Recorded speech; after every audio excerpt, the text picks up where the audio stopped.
Hello and welcome to Business Today. I am Siddharth Zarabi and you're watching our special offering at this very special webinar on Mission 2047 India at 100, brought to you by the Adani Group. A very warm welcome to my co-panelists on this webinar today, as we are calling it. Rahul Kamal, the Executive Director of Business Today. Welcome, Rahul. Good to have you with us. Saurabh Majumdar, the editor of the Business Today magazine. I don't need to remind you all that Business Today, the most credible, the oldest business magazine in India. Also with us, my colleague Shailendra Bhatnagar. He is the editor for markets at Business Today. He's had a bit of a rough day tracking all the red on the indices. But that's not what we are going to discuss today. We are discussing Business Today's flagship offering that we started, and this is going to be the third edition of it. And viewers, if you've seen India at 100 all over, know that Business Today was the one to, in some ways, bring this theme to the mass market, to the media, and two very special events. And now the third one that is taking place in New Delhi at the Bharat Mandapam, one of the most exclusive special venues for this kind of a thought leadership forum. This will be the third edition. But this is the original India at 100 Thought Leadership Forum. So ignore all the copycats. And I want to bring in Rahul, Saurav, and Shell. But starting with you, Rahul, India at 100, what are we doing looking so ahead into the future? And why are we doing this at all? When everyone was marking 75 years of India's independence, Siddharth, that's when the Business Today team came up with a forward-looking vision that let's speak about India at 100, because India at 75 is here and now. There's very little that can be done in this moment. Let's look into the future and see what can we do to unlock India's economic potential. The Prime Minister gave his own take on it, calling this Amrit Kal, his idea of having a Viksit Bharat by the year 2047 when we complete 100 years. What Business Today's focus really was on what can we do to unlock our economic potential, what do we need to do to ensure that things fall into place, and what can potentially go wrong as well, to give it a holistic framework. So over the past two editions, we've had some of the biggest names in corporate India speak at the India 100 Summit. We've had some global thought leaders, top academics, and the program for India 100 is just looking so compelling. This is happening, as you mentioned, at the Leaders Lounge at the Bharat Mandapam. So this is the very venue where Prime Minister Modi hosted the 21 heads of state and the other international bodies at the Bharat Mandapam. So this is happening at the Leaders Lounge. So that's very special because that's where they were talking about India's place in the world. And this really talks about India's place in the global economy. And some very, very sharp thinkers, corporates already confirming their presence. And we're really excited about how this whole program is shaping together to touch upon the themes. And Siddharth, you've actually been working on a session-by-session thematic structure for each of the ideas. So do you want to take our viewers through the broad ideas that you and your team hope to develop during the India 100 program? Absolutely. And before Saurav comes in on this, Rahul, just to add and answer your question, what are we trying to discuss? Because there are lots of forums that discuss all manner of things. But here at Business Today, we specialize in coming to the point, really. And this year, what we are really looking forward to is how can we put in place thought leadership and ignite a debate around what are the key things that this country needs to do at the economic level, at the level of businesses, at the level of markets where capital is raised and unmade, and what can we do as individuals to propel everyone who is a stakeholder in this economy to take it forward. Now, what are those sessions? For example, we want to discuss at this forum how India can escape the middle income trap. Now, this may sound complicated, but what it really means, and this is about every citizen, the arm army of this country, how do they increase their per capita income? Because growth is meaningless, and sort of come in here, growth is meaningless unless it percolates down to the masses, to the last person. And that's why all the thought leaders, some of you who have already seen the poster and many more that will get revealed over the next few days in the run-up to the event, That's where we are going to hear from the best and the brightest. How do we turn around those parts of the economy that need that, and how do we continue to propel other areas that are doing very well? But um, for India to achieve the kind of economic growth and potential that we believe it has, lots of things really need to be done, Saurabh. Thank you, Siddharth, and a very warm welcome to all the participants and all those listening to us today and watching us. I think what Rahul mentioned, I just wanted to take a little cue from there. You know, the venue itself is the venue where the G20 last year was held with India's presidency. Now, that itself was to us, and we did a special issue of Business Today last year, as you know, Siddharth, that we put that one up with the Prime Minister's interview, where he laid actually the groundwork for what is his vision for a Viksit Bharat in that sense, with the G20 as the backdrop. I think what you said is absolutely correct. In order to for India to break out of this so-called middle income trap, which many nations have fallen into, you need sustained growth of around 7 to 10% for 20, 30 years, and that's something which you cannot have. You cannot just wish. You cannot wish for alone. You have to make detailed. There has to be work on the ground for that. And I think some of those things have started work already under this government, and this is the third term of this current government. And I think over the last two terms also, the stage has been set. Now look at whether it is DPI, whether it is Jan Dhan, whether it is the kind of manufacturing initiatives which this government has taken, whether it is this recent budget which talks about an employment linked incentive, which is aimed at giving more and more jobs and push this whole economic agenda with the jobs thing at the center. I think many of these things together will come, sort of coalesce into the overall vision for a Viksit Bharat by 2047. A Viksit Bharat by 2047. And before Shell comes in, all those who have joined this webinar, you are welcome to ask questions. Do raise your hand, and you could also type in the question that you have, and I'll try and come to you in the time that we have. Shell, Viksit Bharat by 2047, but also an Atmanirbhar market that we are already seeing in 2024. What do the markets tell us about India's growth 20, 25 years down the line? Because that's where most of the new capital formation is happening for driving entrepreneurship, economic growth, and obviously jobs as well, Shell. Siddharth, thank you for having me over. And I think the most exciting and the most visible change that is happening as far as the Indian economic landscape is concerned is the capital markets. And they are purely now being driven by local money. Also, we have this problem over the last 1 day or two where a lot of selling pressure is coming. But all this is because of problems overseas. There is nothing at all to suggest that the Indian equity bandwagon is sort of derailing or slowing down. It's a problem that we are facing because of problems between the US and the Japanese currency, nothing to do with us. And over the last 4 years, we've seen this acceleration of domestic mutual funds, the SIPs that are coming in from a low of about 4,000 crore rupees a month. We are now somewhere in the vicinity of 22,000 crore. In fact, a lot of banks have now started raising red flags to the finance ministry that money that was supposed to come into fixed deposits is moving into markets. No, so the question, Shell, I'm interrupting you because we are starting to get questions, but I had one question. Yeah. What will the Sensex and Nifty levels be in 2047? Well, so that's a mathematical answer that I can give you very clearly. We'll compound somewhere like 12-13% a year. So that's doubling in 6 years or so. So between 47 and 24, we have about 23 years left and 4 compounding. So if Nifty is at 25, that's 50, 1,000, 2,000, 4 lakhs. Okay, a Sensex level of 4 lakh. We'll hold you to 50. that promise.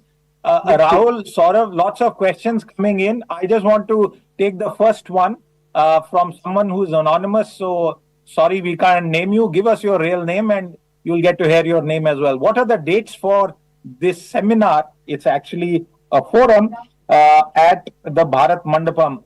The date is the 20th of August. How do we register? Well, that's a very good question. Please visit btindia@100.in. I'm going to spell that out for you, and my colleagues are also going to write that in the chat reply. btindia80@100.in. That's where you can register. इस पूरे event में भारत के विकास के लिए हम क्या करेंगे? We'll answer that question. There's another question from Ashok Jambur. The first one was from Anisur. And that question is, how exactly are we planning to increase per capita income? This is not really clear and nobody wants to clarify this. Saurav, you want to take a shot at that? How is India going to increase its per capita income? Well, if I could answer that, I wouldn't be discussing this right here. I would be somewhere else, Siddharth. But the fact of the matter is, this is the issue, right? I mean, that's where we the whole idea is to bring per capita income at $18,000, by the time we hit 2047. Now the question is, that's why I said it's a mix of all this. It cannot happen, and that means the GDP also would have to grow 9 times from today's number, and the per capita income would need to grow 8 times. Now, if you need to do all of that, you need an amalgam of things to come together.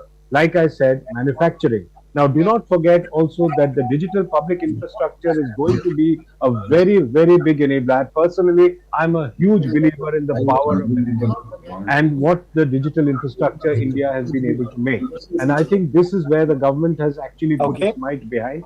And I think it will come together. And manufacturing, services, DPI, jobs, leading to jobs, all that will play a part in taking India to the next level of per capita income. It's a plan and it's a vision, and we need all together to work towards it. Rahul, there's part 2 of that question, and I want to take that to you from the broader sort of political economy perspective as well. The gap between the rich and the poor is increasing. So that's a valid point, Rahul. When we celebrate success, when we talk these big numbers and big goals, the reality of the K-shape also is something that stares us in the face. Do you think our politics will be able to address this very, very critical question, the gap between the rich and the poor? We're seeing already a lot of politics play out over this, so that with the manner in which opposition leaders like Rahul Gandhi are attacking this government. But if you look at the fundamentals of economics and investment, ultimately, whether it is Indian companies or foreign companies, they need to invest in India, in manufacturing, for it to create jobs over time. And that's the only way that we'll be able to increase the number of jobs that we have. At the income levels of our country, we simply cannot afford to have the kind of welfare state that many European countries do, even though that's the aspiration being espoused by some opposition leaders. It will just end us in a public debt trap, which will be terrible for India's financial. And all of why there is enthusiasm around the India story internationally is because the government has been very conservative in how it spent public money by keeping a tight check on the fiscal deficit, which is also why India is joining so many global bond indices, which is why a lot of foreign money is coming to India. The moment you get reckless, we're seeing what's happening in countries in our neighborhood and elsewhere, and you don't want to be in that situation, which is why this whole conversation about India at 100 is so important, because it's not just about what can go right. It is also about discussing what can potentially go wrong. Remember, there is nothing at all guaranteed about India's rise. Everybody says, talks as if it's almost certain that India will be the 3rd largest economy, that India will be an economic superstar. We've had periods in the past where there's been hope and that hope frittered away. So ultimately, it's about hunkering down, putting your foot on the ground and making the right steps continuously to ensure that we can uplift as many people as possible from poverty, not get stuck in a middle income trap, and raise them to levels of relative affluence. And it's a tough journey, and there is nothing at all, which is why we have people at different levels of the optimism spectrum joining us at the India at 100 event. It's not as if we have only India is going to be the next economic superpower. There's some speakers, very critical analysts who are coming, who will hold a mirror very loud and strong and explain, hey, don't get carried away. These are all the things that can go wrong. Rahul, just to add to what you were saying, some of these challenges we've already seen. I mean, for instance, if you have, God forbid, any other black swan event like we saw during COVID, it can throw all calculations off gear, right? Then you have, there are still lots of pockets of stress. For instance, MSMEs still not where they should be, and this is one third of this economy. So there are 30% of this economy is powered by MSMEs. Now, if you have some of these, a black swan event or a crisis like we are now faced with geopolitical crisis across the world, now any of these things can throw the whole calculation spectrum off gear, which is why we need to really, really be mindful of where we want to go with it. Oh, absolutely. And as we've seen now in what happened at the decade, India is very closely linked to the global economy. If there is a sneeze, has an impact in India as well. I think that's something we need to be very, very mindful of. It's not just about how optimistic you are about your own prospects. Absolutely. It's about what's happening in the larger economy in the rest of the world. Okay, Rahul, we have, I'm told, Divyansh Jain who wants a question. Divyansh, please ask your question. Sir, I have two questions basically. Go ahead. So, I am basically from hospitality background as a front office receptionist. Yeah, go ahead. Ask your question. We can hear you. So, the thing is, how can we raise hospitality marketing in India? Okay. All right. Who wants to take that question? Saurav, you want a shot at it? Marketing our hospitality sector better. That seems to be the question. Well, I think it's linked to tourism, and it's linked to creating brands which are well known. I think India does have a few good global brands in the hospitality sector. There are startups also which are there, but the whole thing is also linked to global tourism. I think the government has also mentioned that tourism is one of the key areas which needs to be, because it's also linked to the services sector. It can be a great creator of jobs and employment. So I think the tourism sector linked to hospitality, I think that's the way to go. Shail, I think you wanted to say something. Yeah, I think Devansh, that's a wonderful question, and I'll just bring to your attention that Singapore, which is about 40 kilometers across as a country, smaller than Delhi, gets more tourists than all of India put together. And this is a time when you have brands like Taj Mahal, which is valued very conservatively at $10 billion.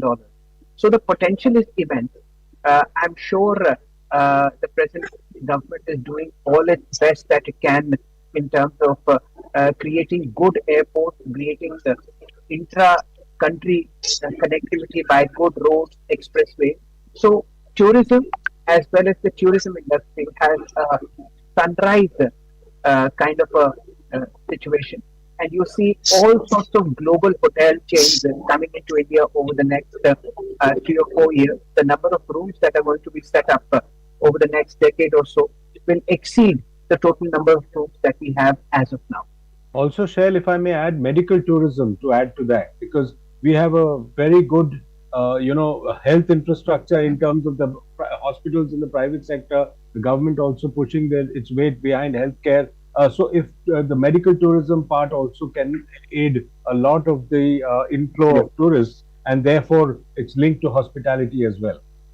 Okay, we have another question. This is a gentleman called Divyansh. We have to go to other questions. Please mute yourself. We have a gentleman by the name of Sankirthanam who has asked. Sankirtan, welcome. Go ahead, ask your question. What are the most significant opportunities for the growth and development in Indian economy? Okay, thank you very much for that question. Shail, you want to take a shot at that? Sankirtanam, I think we have a crisis of plenty. Nearly all sectors are now growing in double digits, and that's primarily because local demand is unmet. But in terms of the sheer ranking, it would be manufacturing, followed by services, followed by agriculture. And we have this huge startup ecosystem which is attracting people from all sorts and all walks of life. You have 75 years old turning entrepreneurs, and you have 21 years old coming straight out of college and setting up startups. So it's a complete greenfield kind of a market in terms of sectors, in terms of stocks, and in terms of industries that are seeing great demand ahead. Okay, someone has given us feedback saying that the registration link leads to the registration for this current webinar. How do we register for the main event? Fair enough. Thank you for your feedback. We will get that answer also hopefully typed into this chat very, very soon. I'm going to request my colleagues who are also listening in to help us with that. Question from Sujit Singh. Sujit, unmute yourself and ask your question. Please keep it short so that I can go across to other people as well. Go ahead, Sujit. Hello, sir. My question is, I have to invest 10 lakhs rupees in the market. Is it right time to invest now? Wow, I thought this would be a question on 2047, but Shell, you are the man in demand. Go ahead, answer this for us. Yeah, Sujit, I would suggest that you break up your 10 lakh rupees into 20 installments of 50,000 rupees, and over the next every week, just invest those 50,000 rupees into 3 sets of funds: one large cap, one mid cap, and one small cap fund. We regularly post such names on our Twitter feed, and I will make sure that you have these 3 important names by end of day tomorrow. So please keep a watch out on the Twitter feed of Rahul, Siddharth, mine, and Sauravda. I'll make sure that those 3 names are there. So 20 installments of 50,000 rupees each into 3 funds. Okay, so all those who are attending, for any daily queries, please log in. We have lots of market masters, special guests who come in through the day with our colleagues Shailendra Bhatnagar, Sakshi Batra, and others. We just had the State Bank of India chairman, Mr. Dinesh Kumar Khara, also speak with us live. But what we are not going to take now is questions on daily advice. Rahul, the mega trend shaping India's journey. You are a Davos veteran. You've been there so many times where you have met with the global opinion on India. Sometimes we are a little too inward looking.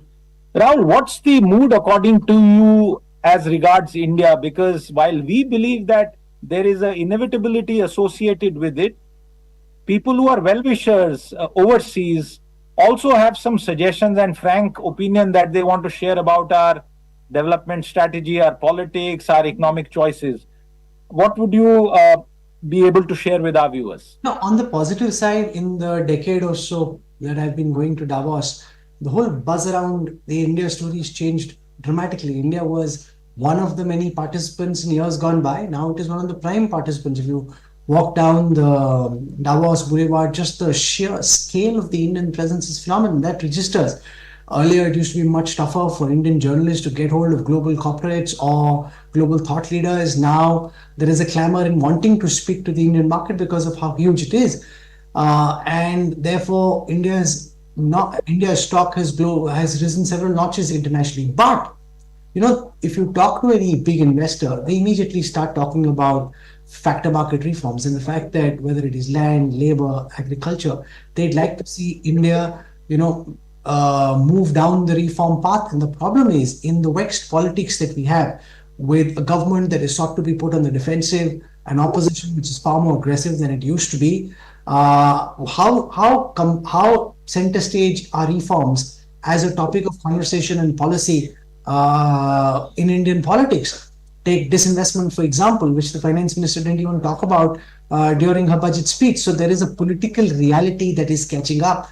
Whereas a lot of the hype around the India story is based on expectations which require us now to walk down that tough path of reforms, which frankly are no longer, the Prime Minister would like to still push them through, but with his dependence on allies, it's no longer as easy as it was in his first 2 terms to be able to get that done. So which is why I come back to that point, Siddharth, that we discussed earlier, that there is absolutely nothing inevitable about India's rise, which is why every single year in this journey towards India at 100 is so significant, because you can make the right moves or you could end up making mistakes which will derail or slow down your growth process. Absolutely. Rahul, we have 2 more questions, but before we do that, Pravesh Kumar and Garima Singh, who I'm told are waiting and standing by, what I want to do is to come to all 3 of you, starting with you, Saurabh. the mega trends that are going to shape India's journey in the coming quarter century or so. Uh, Throw a mega trend or two that you think is very significant into the debate here, and then we'll go across to those who are standing by for asking their questions. I think very clearly, thank you, Siddharth. I think very clearly one major mega trend would be the climate energy transition. You know, that is something which India is committed to. That is something which India must do, and that is something which will, raise the bar and take the whole conversation around Viksit Bharat to a different level. The second very important megatrend, as I've alluded to earlier, is digitization, digital public infrastructure, which will, go take welfare, measures down to the last mile, and that is already happening. I think that is a second very major megatrend. And third, I think a megatrend which India must look at making sure more and more is the rise of manufacturing as a percentage of GDP. I think Okay. these three things together will power a lot of the vision for India by 2047. Shall I come to you for your picks? Siddharth, very clearly, the rise of domestic capital as the driving force to sort of set up new factories, the capital markets becoming a source of deep-ended funds for all industries and startups as well. As also, I agree completely with Saurabh that digitization is going to drive this dramatically, and of course, China plus one. I see a lot of global top 200, 300, 400 companies setting up at least a unit each, not by divesting out of China, but creating an alternative supply chain over the next 25 years. Rahul, on that China question, the question that I want to ask, will we be able to settle our border disputes? Because national security and having these two pesky, troublesome neighbors, one directly there and one that has annexed Tibet, is that going to be a big challenge? And do you think that's going to get resolved in the years ahead? Look, Siddharth, you come from an army background yourself, and you know well that for a long time the Chinese army has been nibbling into Indian territory, and this has been happening for decades. The big difference was that in the past, the Indians wouldn't push back quite as hard. Now, post Galwan, Prime Minister Modi's direction to the Indian Armed Forces, quite clear that if they come in, you push them right out, and if it leads to an escalation or a blowout, I'll stand by you, which is what led to Galwan in the first place, which is why, despite all the Chinese pressure, despite the fact that they've tried to create events on the ground, India is still standing tall. So far, that was the position, that India is trying to ask for the restoration of status quo ante, and China says, no, these are the facts on the ground. This is where we are. We're not going back. The big thing that's happened is that in this economic survey, we saw Dr. Anand Nageshwaran, our chief economic advisor, talk about how it actually may be counterproductive to be pushing Chinese investment away. He says, let the Chinese come in, let them invest. In any case, our foreign investment isn't growing, and therefore, if they come and invest, there'll be new manufacturing, there'll be new jobs, and that's how Vietnam has grown, that's how Mexico has grown. So that's the argument he made, which is quite contrary to what the External Affairs Minister or the Raksha Mantri have been saying in public and private forums before this. Since then, we've seen a clarification. We had the finance minister at the Business Today, India Today post-budget roundtable. We've heard from Piyush Goyal, the Minister for Commerce and Industry. They're saying the CEA's job is to think out of the box, to come up with policy suggestions. That's not our government's policy. But the CEA, we've all tracked policy for long enough. We all know that the CEA won't just say something out of the hat, right? It's obviously a debate or conversation that the government is sparking. And remember, with the prospects of Donald Trump doing well in the US elections, with the prospects of there being greater pushback against globalization, America increasing tariffs, it's not good for India to be only in the US basket or the US side. It's good to be able to hedge, but the government making clear that they will not do so at the cost of India's prestige, at the cost of India's esteem. It's a very delicate balancing act. We've got a gorilla sitting right on the other side of the fence, and we have to push back. They're not our friends, far from, as the famous Chinese saying goes, the only one sun can rise in the east, and they think it's the sun that rises in Beijing. They're not interested in a sun rising from Delhi. Absolutely. We've done almost 30 minutes, and viewers, if you have questions, it might be better to type them in so that I can try and take as many. But since we had mentioned a couple of names, I want to go to Garima Singh, who has a question, and then we'll go to Pravesh Kumar. Garima, go ahead, ask your question. Can you hear me? Yes, go ahead. Loud and clear. My question is, recent trends in Indian economy show a rise in household debt coupled with a decline in savings rates. What are the potential implications of this trend on the overall economic growth and stability of India? How might this affect our consumer spending and investment in long term? Okay, that's actually not a question; it's an entire debate. Yes. But Saurabh, please take a shot at that for us. No, I think the household savings are, there has been also a kind of warning signal raised by regulators and the policy makers about how household savings are being more and more channelized into the markets and rather than capital formation into broadly somewhat unproductive areas like speculation, etc. That is one part of the problem. The other part is therefore, bank deposits and are also being sort of hit as a result of that. So I think that is a concern, and that I think we need to. Therefore, I think the policymakers are mindful of that, and the steps are being taken both at the policy at the government level as well as at the level of the regulators. Okay. The next question from Pravesh Kumar. Pravesh, go ahead. Yeah. Hi, Pravesh out of this side. Hello. Yes, go ahead. We can hear you. Yeah. Okay. Thanks. Actually, my question is that in the March month, Mr. Raghuram Rajan, former governor, said that the 56,000 crore subsidy has been given to semiconductors. So he said it was a totally nonsense. In the meanwhile, the budget has been given 40,000 crore to the education. So that was my question. That when he was a governor, he said our economy in 2003 was just okay. Pravesh, we run out of time. I think I've got your question. You are asking a question about priorities in spending and allocation, and the point, Rahul, I'll request you to help us understand this. The priorities that on one hand you are giving money for PLI, you want to boost manufacturing, move India to a situation where it has manufacturing along with services versus demands of the healthcare sector or the education sector. The last 10 years of Modinomics have seen a particular kind of direction. Do you think there is need for change in terms of the priorities? See, that's a very complex question because there is no easy yes or no binary black and white answer.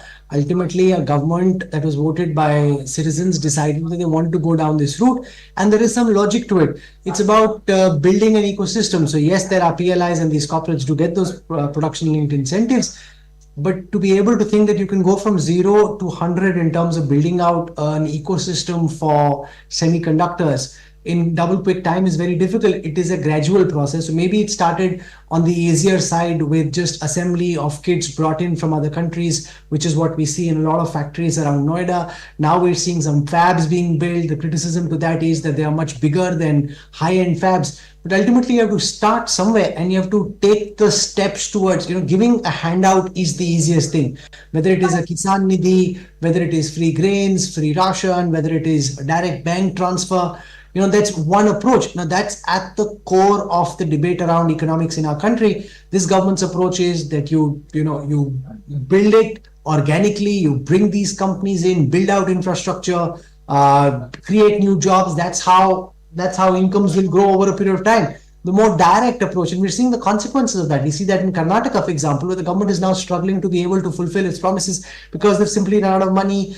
Fiscal debt, the debt levels are rising, the state fiscal is out of control. So there are various problems, and I think ultimately there are certain things, whether it's Trump economics. I mean, he thinks that tariffs need to be raised. Now, whether ultimately that's the right thing or not, if the people of the US vote him to power, it's a decision he'll take. But I fundamentally believe that going this approach where you're trying to build bottom up, and you can never build the Taj Mahal in one day. When you're trying to go bottom up, is probably the right route to go, but it's also a slower route, and the results will take some time before they're fully out. Till then, the jury will be out on the likes of Raghuram Rajan. We interviewed him at Davos, interestingly, and he made this very strong critique of production-linked incentives. Ultimately, whoever's in government has to do what he thinks is the best to grow the economy.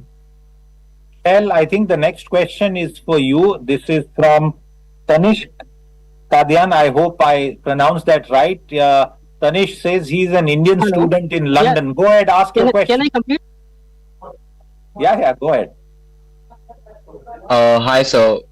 My name is Tanishq. I'm an Indian student in London, and I've already heard many leaders talk about India being like a shining spot in the world economy when we are having this years going on. But in our ascent to being a superpower in 2047, how do you think we can take financial and even political lessons from countries like UK and USA? Okay, Shell, the question on the path to becoming a superpower in 2047, that is what Tanish is saying. What lessons are to be learned to avoid some of the financial sector pitfalls? Siddharth, I just got a part of the question. I think it is what to avoid doing in financial markets so that you don't have a... Let me repeat that question because Tanish has typed that in. What financial lessons can India take from countries like the United Kingdom or America in its ascent as a superpower in 2047, looking at how these powers have seen financial losses in last few years? That's the exact question. I think excessive dependence on foreign debt is not something that is quite fruitful in the long term. The Indian macro balance sheet, as we have tracked it from the mid 1990s, has always believed in domestic saving, and that's the path forward. The more you borrow from overseas, the more you turn into a case like Greece, a case like Turkey. I think it's sensible to grow slowly, relatively slowly, rather than fuel your growth by debt which is flighty in nature and depends more on, how should I say, the exchange rate rather than the returns that it can see. And of course, welcome foreign capital. So, desist on foreign debt and at the same time ensure that foreign capital comes in the form of equity rather than debt. Adding to that bit, the amount of financial sector growth that we have seen in volume terms, if not profitability, on account of the digital public infrastructure, the massive investments that we saw in startups, and the growth of some marquee brands. In what has happened in the past 3-4 years, and some of them have fallen by the wayside, are they themselves lessons of the kind that Tanish was asking us about, that runaway capitalism may not be the best solution? That's a very good question, Siddharth, and I completely agree.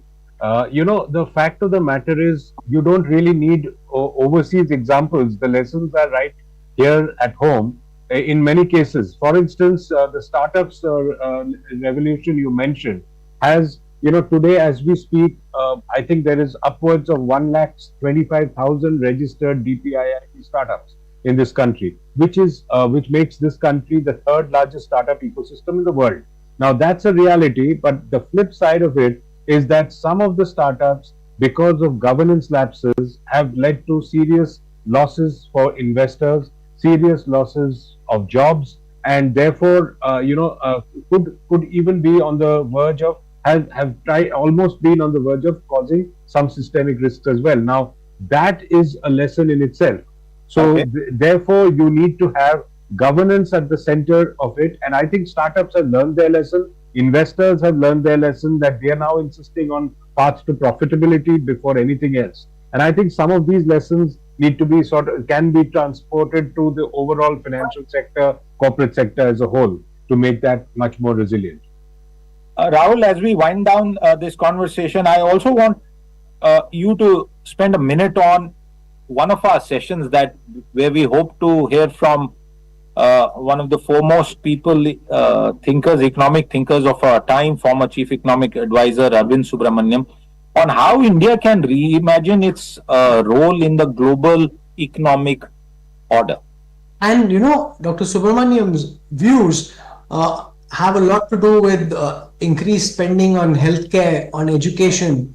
He's a big votary, for all that's going right with the India story. He thinks we should be spending a lot more on social infrastructure. And one of his critiques really is that the government is focusing way too much on public physical infrastructure rather than social infrastructure, which also needs to be an area of focus. And it's always interesting to see what he has to say here. Also has concerns around how income disparities are growing, so we'll hear from him about it. There's also Ruchir Sharma, the very well-known global investor who will be speaking at the India at 100 Summit, Siddharth. He has a new book out on capitalism, and where we hope to engage with him is on how capitalism plays out in the Indian context. Unlike the United States and some other countries in Europe, India has never really been an advocate of free markets in the freest sense of the word.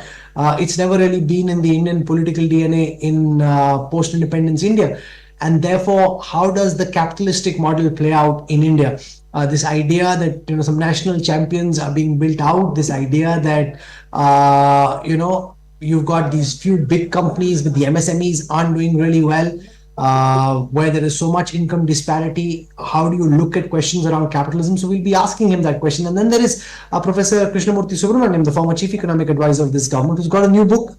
Guess what the title of that book is? India at 100. So he probably was watching Business Today when he wanted kya hona chahiye kitab ka title, and then that's how he came up with India 100. I'm of course just saying that for effect, but he's got a book and he's going to be doing a very interesting presentation on where he's of course very rara about the current situation. He's also been part of this government, so he'll be talking about how he sees India at 100, and we'll have the likes of Arvind Subramaniam, Ruchir Sharma, and many others. We were speaking to the Union Agriculture Minister Shivraj Singh Chauhan. He's come into a very important portfolio. We've heard from some other ministers many times at Business Today events, but I thought it'd be interesting to listen to some of the newer voices. Very important: rural development, agriculture, ultimately. Skilling, Rahul, skilling. No. I'm saying with him, rural development and agriculture. Yeah, of course. Jayant Chaudhary. Yeah, no, I'm saying skilling also. There is a section with Jayant Chaudhary on skilling. That's another very critical. The new ministers, new voices, fresh ideas, additions to the cabinet. So some of them will be coming and speaking about, what they're hoping to get done and their vision, which is why I think this is a very significant conversation platform, because it will give all of you who are listening in at this moment an opportunity to listen to these new ministers and see how they're sizing up the challenge and what they intend to do about it. Absolutely, and lots of questions that have come in, but we won't be able to ask all of them. There are some questions, for example, on what kind of proven technologies do we have as regards climate change? What are the opportunities and challenges for India for embracing blockchain and artificial intelligence, and several others? There are some comments also, but let me just say this as we wrap up this precursor, small glimpse that we have tried to provide you into the India at 100 Business Today event, Thought Leadership Forum, which is where a lot of ideas with some of the best thinkers, speakers in the current time will be discussed, but it won't just be one-off. We will continue to do many more such events which can both inspire us and inform us. To that question about where you can register, the same link that you used for attending this webinar, soon after this webinar attends, is going to be the final registration link. That is what my colleagues here are telling us. But all of those who are interested in anything beyond just the daily politics that we see, sometimes politics that numbs us, politics that may not excite us, please tune into the Business Today multiverse every day through the week. And for many months and years now, we've been bringing the very best in terms of business and economics to you. And ET India at 100 will be one more event where you can learn so much about how India can go on a new growth path and what that new growth code will be. Rahul, thank you very much for your time. Saurav, do read Business Today magazine for all the in-depth coverage of not just the event, but also lots more on India at 100 and beyond. And he has some of the latest editions right over his right shoulder, viewers. So do go ahead, go to the website. All our offerings are there. And for those who wanted to get their daily dose of market gyan, Shell Bhatnagar is your man.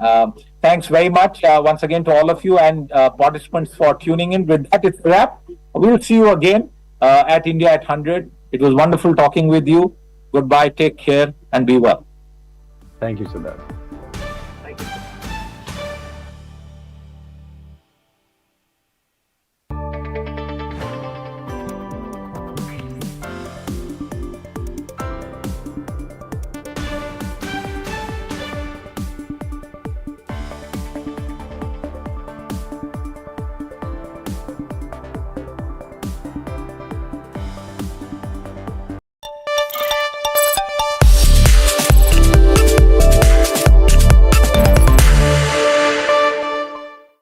Hello and welcome to Market Today. I'm Siddharth Zarabi and joining me now is Rajneesh Karnatak, the Managing Director and CEO of Bank of India. Mr. Karnatak,